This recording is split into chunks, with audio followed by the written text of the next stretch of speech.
இந்து மதம் இங்க இருக்க வரைக்கும் ஒரு அரை அடி சாமி சிலை இந்தியாவில் இருக்க வரைக்கும் இங்க கம்யூனிஸ்ட் வராது. உண்மையான தமிழனாக இருந்தால் இந்து மதத்தை விட்டு உடனடியாக வெளியேறுங்கள். இந்து மதத்தை விட்டு உடனடியாக வெளியேறுங்கள்.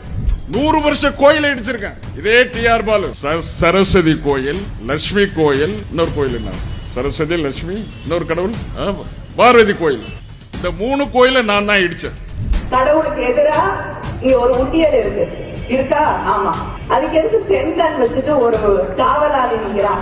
கோயில் வாசலில் வாக்கு சேகரித்த ஸ்டாலின் நெற்றியில் குங்குமம் வைக்கப்பட்டது.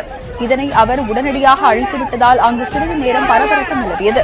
சதானத்தை விலையிருப்போம். அவர் ஒருத்தர் இருந்ததாகவோ, அவர் இன்ஜினியரிங் படித்ததாகவோ, அவர் ஒரு பிரிட்ஜை கட்டியதாகவோ சரித்திரம் இல்லை. புரோகிதர் சில மந்திரங்களை எல்லாம் எடுத்து சொல்லுவார். ஆனால் அதனுடைய உள்ளார்த்தத்தை கொஞ்சம் நினைச்சு பாத்தீங்கன்னா அவ்வளவு கேவலமான வகையிலே அந்த மந்திரங்கள் இருக்கும். கொசு, டெங்கு காய்ச்சல், மலேரியா, கொரோனா இதையெல்லாம் நம்ம எதிர்க்க கூடாது, ஒழித்து கட்ட வேண்டும். அப்படிதான் இந்த சனாதனம். ராமர் பிறந்ததுக்கு என்ன அட்டாச்சு? எங்கடா பிறந்தாரு? இப்படி கட்டியிருந்தா, கும்பா கட்டியிருந்தா அது மசூதி, உயரமா கட்டியிருந்தா அது தேவாலயம், நிறைய அசிங்கமான பொம்மைகள் எல்லாம் இருந்தா அது கோவில்.